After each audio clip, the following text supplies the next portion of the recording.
Man, we're so glad that you guys are here. Parkland, can you guys help me welcome everybody that's watching online, everybody in Lighthouse Point, and everybody in West Boca? Come on, Parkland.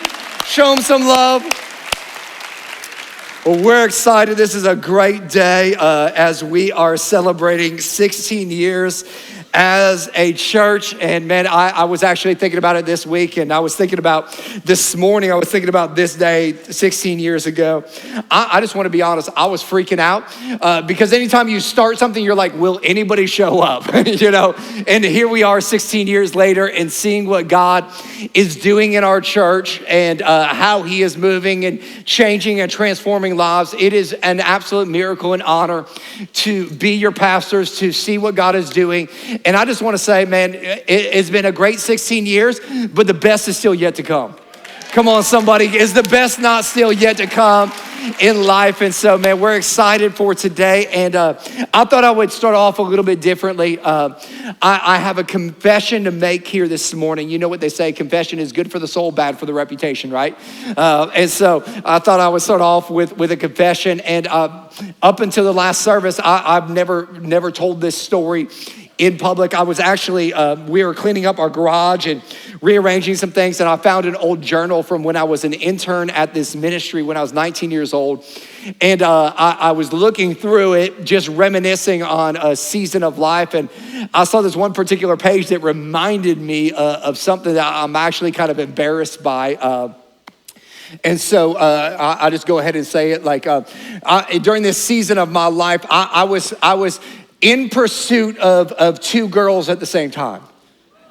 Back in my day, we called that being a player. I don't know what they use. I don't know the terminology they use today. They probably say something like "you're an ick" or something. Like they just have some random phrase that they use for that. But back in my day, we called that being a player. And so I was pursuing these two girls, and I was trying to figure out like which one is going to be the one. And one of the girls, she was from Minnesota. She was a brunette. She was from Minnesota. She was a soccer player. She made me laugh a lot, and she was really intertwined with my friend group as I was living in Texas. And so like I thought, man, maybe she's the one. And then there was this other brunette, freckles, great personality, loved God with all of her heart. And she and I would have the most stimulating conversations that I'd ever had in my life. And so I was going back and forth on this, and I was wavering between these two girls, like, oh God, which one's going to be it, while trying to juggle both of these relationships. And I had two friends that were really, really close to me. One of them was a guy named Chris Hart. He's in Tulsa, Oklahoma. He's one of my best friends in life still. We've been best friends since the 7th grade. And I had this other guy named Dave Leonard, who happened to be Brian Urlacher's brother, if you know who Brian Urlacher is. And so, and they came to me and they're like, hey, TJ, we see what's going on, and you need to make a choice, because you're gonna jack all this up if you don't make a decision. Like, and here's what I know is that they're right, because in a relationship, if it isn't monogamous, it's eventually gonna create misery. Some of y'all, that's a word for you today. You can't be in two relationships and have a healthy relationship. And it wasn't that I was doing anything sexually or inappropriately with either of these girls. I was just fully not giving either one all the attention, and I was wavering. And honestly, I almost ruined both relationships. And luckily, because those guys spoke into my life, I ended up making the decision to keep one of the brunettes, and I happened to keep the one that was a family friend who ended up being Shayla Benham, who is now Shayla McCormick, my best friend, my wife. Honestly, the best thing that has ever happened to me outside of Jesus. But I need you to know that when I was wavering, I almost destroyed everything. And today, here's what I believe. God is going to call many of us to stop wavering when it comes to him. Because here's what I know. A lot of us here today would say, it's not that I'm not giving my attention to God. Like, I believe in God, I love God, but here's the reality.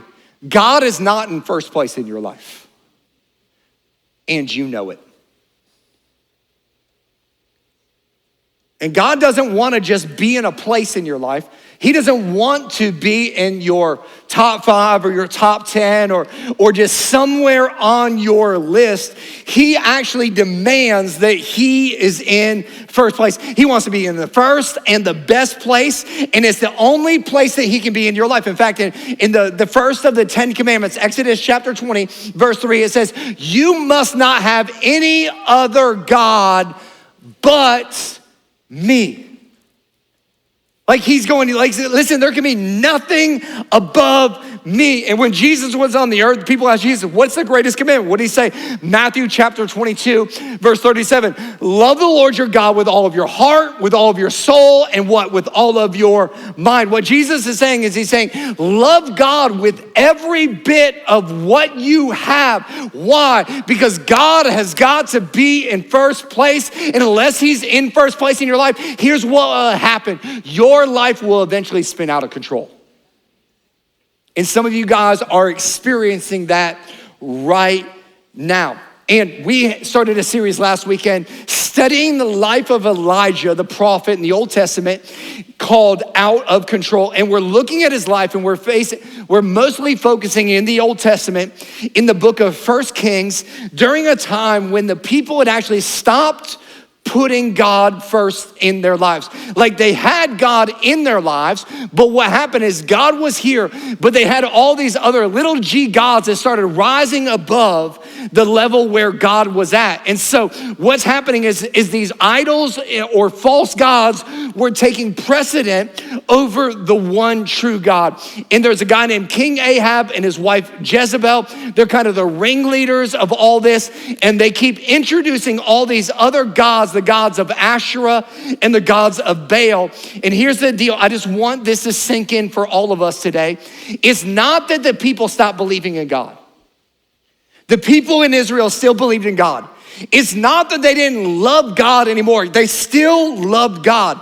They just began wavering back and forth between the one true God and all of these other gods in their life. And listen, you can go to Israel today. You can actually go to the museums in Jerusalem and you can see some of the idols that were made of clay and silver and different materials that they were worshiping during the time of Elijah. You can actually go and see archaeological digs that they have and like the god of Asherah. They're actually going to throw up some pictures of Asherah. Here are the images that like people would actually take and they would begin to worship Asherah above the one true God. They would actually go to the temple, and this is how sick they were. They would sleep with prostitutes in order to worship Asherah because Asherah was the god of sex and sexuality. That's how crazy it was. Then there was another god named Baal, and I'll show you some pictures of Baal. They're gonna throw some of those up. And a lot of times Baal is depicted as a bull, and Baal was a god of the sky and rain and fertility, and it was an agricultural culture. And so the way the economy ran is if agriculture was good, it was a good economic season. And so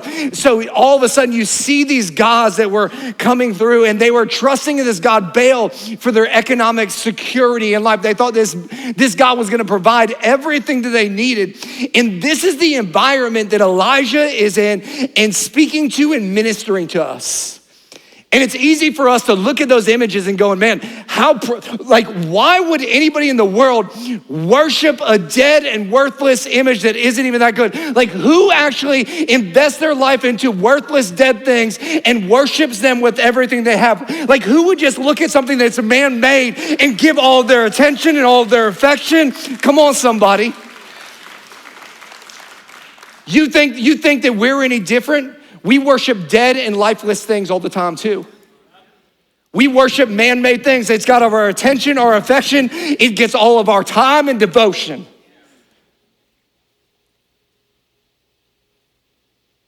Come on, cheap seats. You're no different. I'm looking at you too.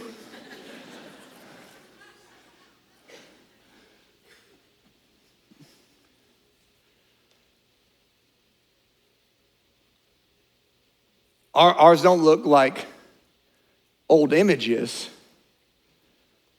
It looks different today. Like we might not be worshiping the god of Asherah, but let's be honest, our culture worships God or sex and sexuality like crazy. It actually blows my mind that in our culture today, that there are people that their sole identity, the way they describe themselves, their core identity is based on their sexuality. Not on who God says they are, not on what God wants, but how they feel sexually. They're worshiping the gods of sex and sexuality. Like, we may not worship Baal, but we worship money. We worship the stock markets and the financial institutions. In fact, if you were to go downtown New York and you were to go in front of the stock exchange, what would you actually see out front? A bull. Come on, somebody. We think times have changed, but we're still doing the same things they were doing thousands and thousands of years ago. It looks different, but it's exactly the same. And if you're taking notes today, here's the tricky thing about idols. An idol is anything you value more than God. And this is how we need to think about an idol. It's anything we want it to be. Let me say it this way. An idol is anything you seek to give you what only God can. And you just need to know this. The human heart is an idol factory. We are always producing idols that try to take God's place in life. In fact, Paul in Colossians chapter 3, he says this, so put to death the sinful and earthly things lurking within you. Have nothing to do with sexual immorality, impurity, lust, and evil desires. Don't be greedy, for a greedy person is an idolater, worshiping the things of this world. And it's easy in our culture to throw out the big ones of sex and money, and those are big idols in culture as well as power. But I want this to sink in. Idols are not always bad things. Like, you need to understand this. And idols are often things that are good that we put in God's place. And what it means for us is, like, anything can be an idol. Listen, money and sex are not bad things when they're in the right context, in the right order, in the right parameters of life. They're actually beautiful things. But the moment we take them and we put them and make them the ultimate thing in our life, all of a sudden it moves them into a spot that is actually reserved to God. Remember, it's often the good things, so that means that your career, which is a great thing, it's awesome that you have a great career, but it can become an idol in your life. This is probably gonna hit home with more people than not, especially here in Parkland. But I think one of the greatest idols in our culture today is our children. For some of you, you put your kids above God. You miss church all the time because of kids' activities, and you're telling your kids, and what you're telling your entire family is your future and your happiness, what you're trying to set up is more important in life than worshiping the one true God.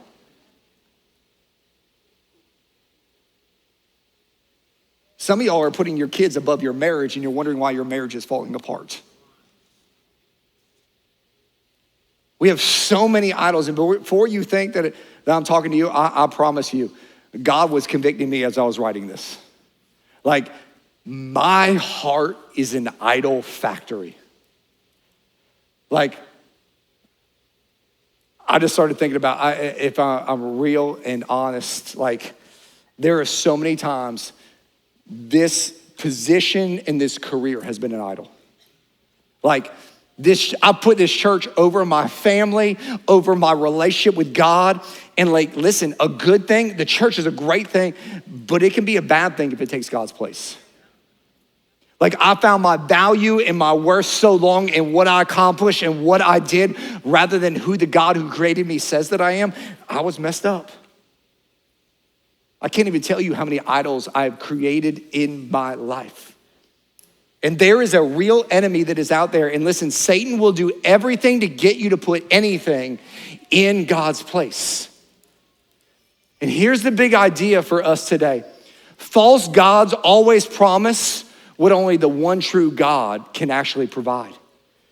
And what Elijah is going to do is he's going to go in an environment where they are putting so many things above God, which is exactly the same environment you and we are in today. And Elijah is going to give a prophetic word that I believe is going to speak life to so many of us today. And here's what the prophetic word was. It's time to stop wavering. Church, hear me. It is time to stop wavering. And Elijah is going to give this message to King Ahab, and we're going to pick up the story in 1 Kings chapter 18. It says this: when Ahab, saw Elijah, he said to him, "Is that you, troubler of Israel?"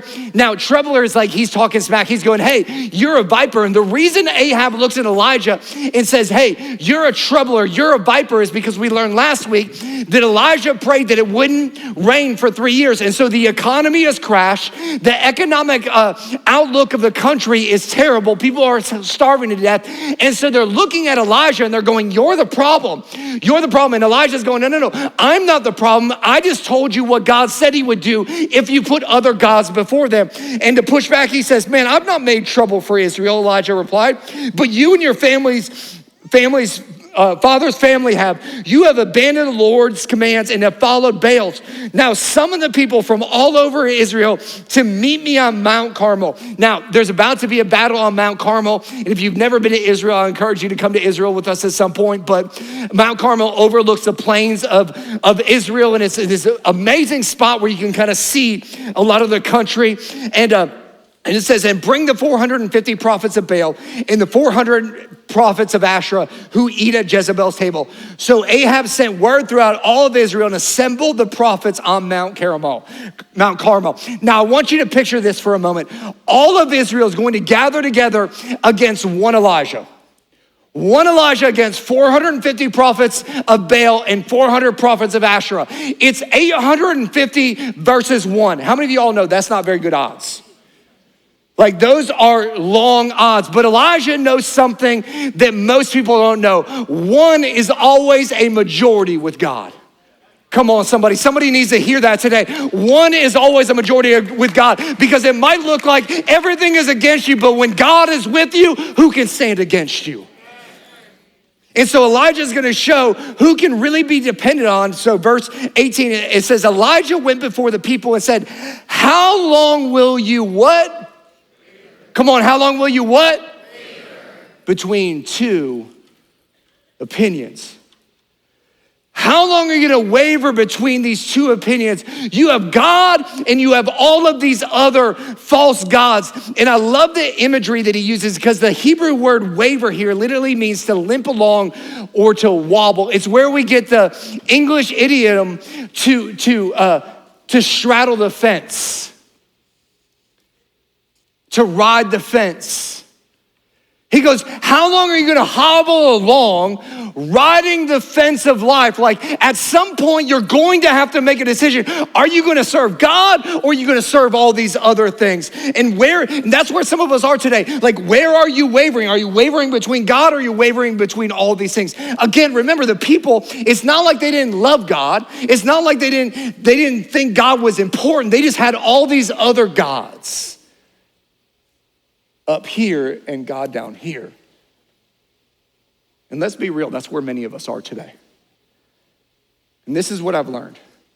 When you ride the fence with God, all you end up with is a splintered life. And some of you, your life is splintered, it's disjointed, it's falling apart. Why? Because you have not put God first. And I love Elijah's word to us. How long? Like, how long? Seriously, how long are you going to live that way? How long is it going to be before you decide between this one or that one? How long is it going to be between you decide with them or God?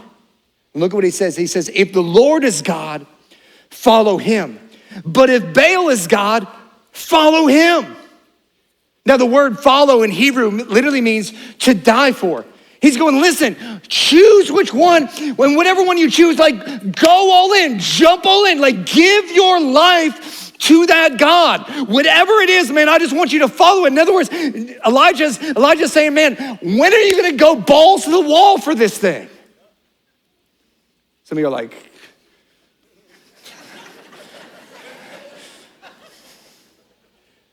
let me put it a different way. When are you gonna sell out for God? Or whatever it is. Like, if money and possessions and accumulating more stuff is your God, go all in. Go after the biggest house always and the nicest cars and go shop till you drop. And don't just remodel a room, remodel the entire house. Go into debt up to your eyeballs. Consume like crazy. Stop messing around. By the way, don't be generous. Don't give to other people. That's lame nonsense. Like, go all in. Sell out to money and possessions if that's going to be your God. Hey, if image is your God, the only thing that should matter in life is working out and what you're dressed like. Buy new clothes. Be always in style.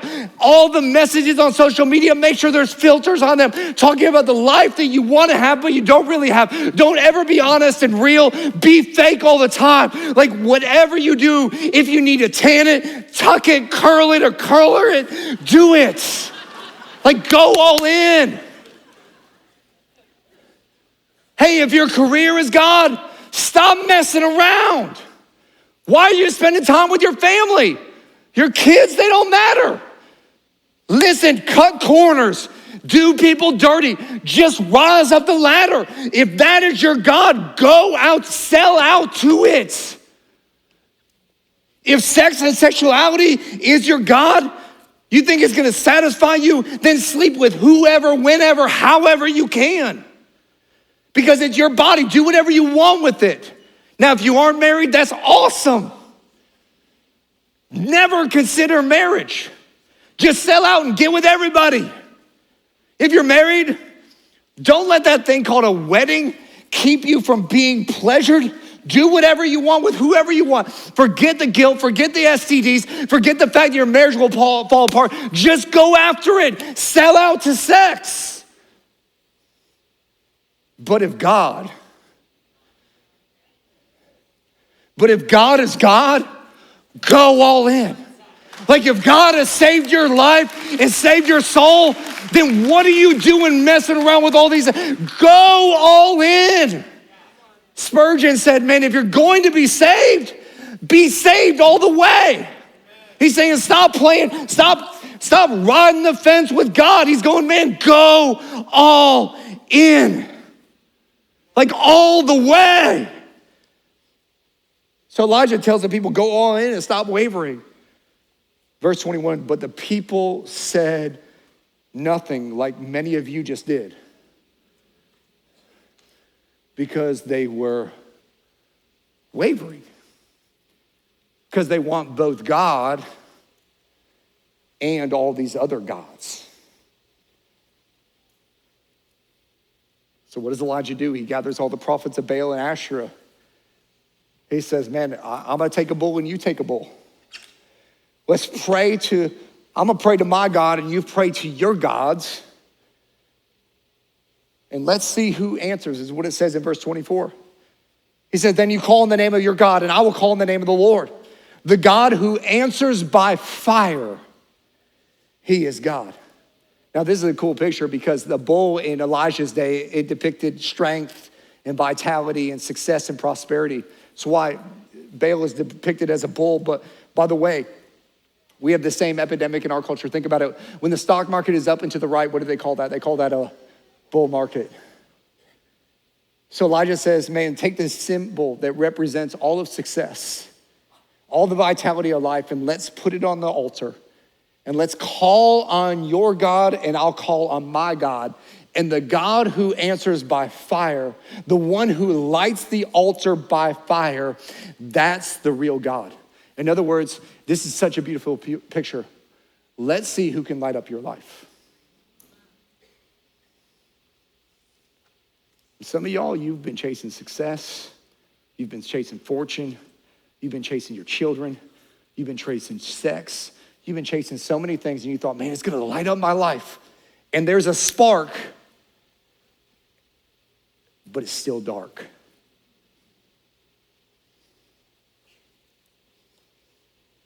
And here's the crazy thing in the story. The prophets of Baal are like, okay. And I think this is actually the saddest part of the story because they actually believed that little g gods could fulfill their value and worth. Then all the people said in verse 24, what you say is good. So Elijah's like, you first. And they put their bull on the altar, and this is what it says in verse 26. So they took the bull given to them, and they prepared it, and they called on the name of Baal from morning till noon. Baal, answer us, they shouted. But there was no response. No one answered. And they danced around the altar they had made. And I love what happens next because Elijah starts talking smack to them. And I love that because I like to talk smack. And he does it for a good reason. I do it for fun. He says, at noon, Elijah began to taunt them. Shout louder. He said, surely he is a God. Perhaps he is in deep thought, or he's busy, or he's traveling, or maybe he's asleep and he must be waking up. Oh, Baal's a nighty night. You got to wake him up. So he gives all these reasons. Now, what's funny is you actually look up some of these words in the Hebrew. You look up the word busy in the Hebrew. It literally means he is on the toilet, stopped up. He can't answer you because he's constipated right now. Some serious smack talk by Elijah right there. So they shouted louder and slashed themselves with swords and spears, as was their custom, until their blood flowed. They hurt themselves and they're calling out to their God. It says midday passed and they continued their frantic prophesying until the time of the evening sacrifice. So they called out from morning till evening. And what happened? There was no response. No one answered. No one paid attention. Why? Because false gods can only promise what the true God can deliver. And some of you, you're sitting there today and you feel this so deeply because you have chased so many false gods and you're chasing everything the world has to offer and it just can't ever deliver. The Bible actually says they began to slash themselves. And I think this is a moment for someone to understand what happens when you don't put God first in your life. Because my experience as a pastor is that when you don't live a life where God is first, eventually in your life, you will begin to hurt yourself. And it may be actual cutting. I've talked to so many, particularly women and young girls, that cut themselves with razor blades because they just want to feel something in life. They've become so numb and they're actually hurting themselves. You might not be cutting yourselves. You may be turning to alcohol or drugs or harming yourself. You may do other things in life that are actually even more destructive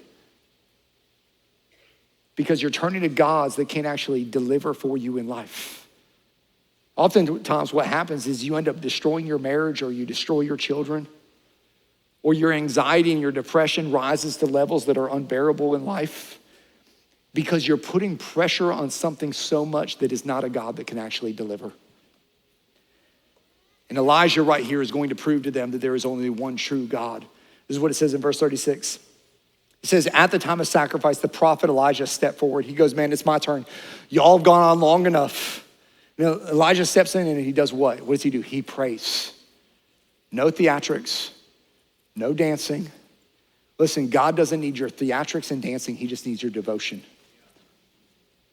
And Elijah simply prays, and he prayed, the Lord, the God of Abraham, Isaac, and Israel, let it be known today that you are God in Israel, and that I am your servant and have done all these things at your command. Answer me, Lord, answer me, so the people will know that you, Lord, are God, and that you are turning their hearts back again. Then immediately, no waiting, it doesn't take all long, the fire of the Lord fell and burned up the sacrifice, the wood, the stones, and the soil, and licked up the water on the trench. Why? Because Elijah put his bull on there and said, I'm gonna get every opposition, and God shows up. Imagine a fireball from heaven dropping down and consuming Sid right here on the front row. Everybody would be like, oh, God's here. Just consumes everything and lights up everyone. This is what it says in verse 39.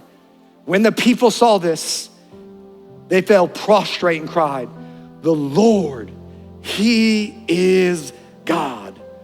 The Lord, he is God. People are like, man, we've been wavering, but now we know who God is.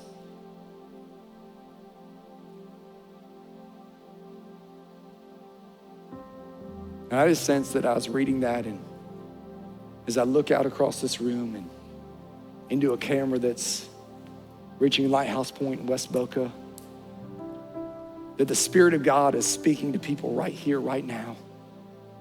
He's calling you out, and he's telling you, it's time to stop wavering. The same message Elijah had is the same message for us today. It's time to stop. I was thinking about this week, and I was like, man, God, if you just sent fire today like you did back then, like seriously, you just dropped a fireball, boom, Bryant's gone. Like everybody would know that you're God. Why? Because fire's hot. Like you know something happened. As a kid, I loved playing with fire. I was like a little pyromaniac. I remember at 5 years old, I was in our bathroom, and I was playing with matches. And I remember I lit the toilet paper on fire. I didn't realize how quick toilet paper goes up. I'll just tell you from experience, it goes up really fast. And I remember as a 5-year-old trying to put that out, and the first thing I did is I grabbed it with my hands trying to put it out, and I got burnt really bad. Why? Because fire is hot. And I promise you, if God sent fire right now, none of us would have any doubt that he's God. So I was like, God, why don't you do that? Why don't you just do something like that today? It'd be awesome. Especially if you made it not burn through the roof and just like appeared and dropped. Because that'd be a big insurance claim. It'd be like, what happened? Fire fell. I don't know. And as I was having that thought, as random as that was, like God began to pierce my heart. And I realized God did something way greater than sending fire. He did something way greater to show us his presence today. He sent his son, Jesus, to die on a cross for you, to show you with his arms spread wide how much he loves each and every one of us, telling us that he would die for us. Not only would he die for us, but he would take all the sin and the shame and the pain, and he'd go to the grave, and he'd defeat death, hell, and the grave, and rise 3 days later so that you and I could have a life and have it more abundantly. But he didn't just rise from the grave. What he did as he ascended into heaven is he said, hey, listen, I'm not gonna leave you alone. Here's what I'm gonna do.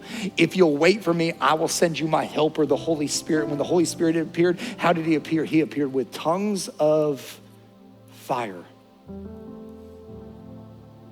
Here's what I know. Some of you, your heart is burning right now because God's Spirit is convicting you. And it's convicting you, it's time to stop wavering. Nothing else above me. It's time to go all in. And I just want to do something a little bit different as we close today. I want to just give God a moment to speak to us as a church family and community. And so with every head bowed and every eye closed, I want God to speak to you. And I want you to hear my voice, but know that this is not TJ speaking. This is God speaking to you. And here's the question. Is there anything in your life, even a good thing, that you may have placed above me? Is there anything that's on the throne of your life that's taking my place that I deserve? What is it? Where are you wavering? Could be a drug, could be alcohol, could be an addiction, could be pornography. But it's probably not a really bad thing. It's probably a good thing that has just elevated itself too high. It could be your career, it could be your children, could be your stuff, could be your image, it could be sex. God, I just pray right now that we would reorient our lives, that we would reorder the priorities of our lives to put you in your right place.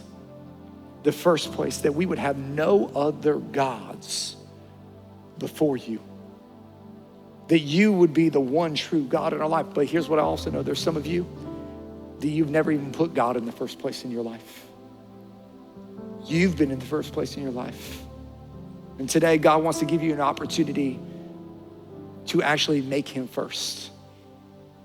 And that doesn't begin by praying a salvation prayer. It actually begins by praying a surrender prayer. A prayer of surrender to the lordship, where he becomes the king of your life. And here's where kings have to be. They have to be sitting on the throne. And maybe you're here today and you need to make him king of your life for the first time in a long time. It begins with a simple yet significant prayer of surrender to the lordship of Jesus Christ, who came, he lived a perfect life, died a sinner's death, and rose again so that you could experience life and have it more abundantly. And if that's you here today, I'd love to pray with you, just a simple prayer. If that's you, if you just slip your hand up at the count of 3, I'd love to know who you are. 1, 2, 3. Yes, I see you. Hands already going up, hands going up, hands going up. Thank you, thank you, thank you, thank you, thank you. Back. Thank you, guys. I see you guys in the back. Thank you. I see you all the way back there. Thank you, sir. Thank you. I see you all the way in the back row. Thank you. All the way in the back row, yeah. I don't know what row that is in the back here section. I see you guys over here. Thank you, thank you. I see you back there. Thank you. Even if I don't see you, God does. If you just pray this prayer in your heart as I pray it out loud, say, God, thank you for giving the greatest gift, the gift of your son, Jesus. Jesus, today I profess you as the king of my life. I ask you to come and take over, to rule and reign, to lead and guide, to direct and call me wherever you've called me to go. I surrender my will and my way. I ask you to forgive me of my past, change my present, and secure my future. Thank you for loving me. Would you lead, guide, and direct me today? Let me never waver away from keeping you on the throne of my life. It's in Jesus' name that I pray. And everybody said, amen.